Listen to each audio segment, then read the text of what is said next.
Hello বন্ধুরা, আশা করি সবাই খুব ভালো আছো। আজকের ভিডিওতে আমি তোমাদের দেখাবো কিভাবে খুব সহজে একটা সুন্দর বেগুনি লিলি ফুল আঁকা যায়।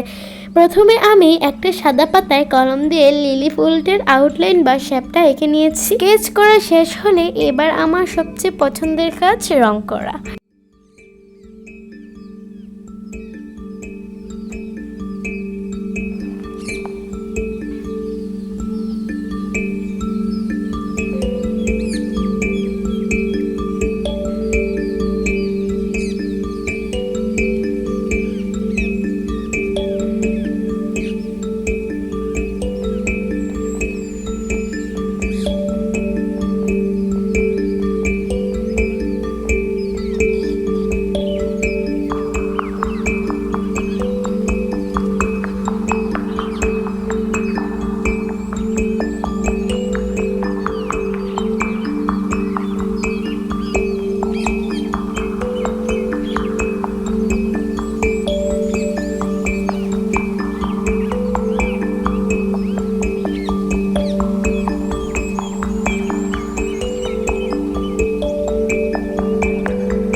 লিলি ফুলটার আকর্ষণীয় করতে আমি বেগুনি আর গোলাপি কালার পেন্সিল দিয়ে পাপড়িগুলোর সুন্দর শেডিং দিয়ে দিচ্ছি।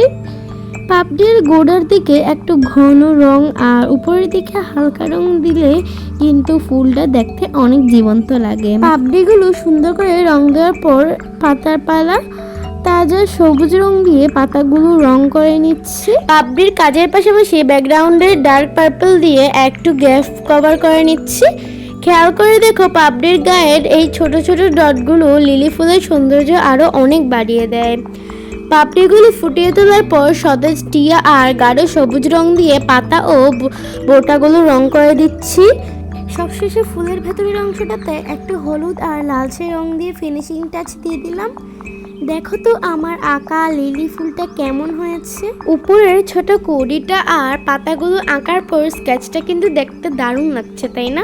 আর একদম শেষ ছোঁয়া দিতে ফুলের ভেতরের পরাগধানীগুলোর উজ্জ্বল হলুদ আর একটু কালচে রং ব্যবহার করছি, যা পুরো আর্টটাকে এক নিমিষেই জীবন্ত করে তুললো। আর আমার পেজ বা চ্যানেলে এমন আরও সুন্দর সুন্দর আর্ট দেখতে সাবস্ক্রাইব করে বেল আইকনটি প্রেস করে রেখো। আজ তবে এখানে শেষ করছি। সবাই ভালো থেকো। Bye bye.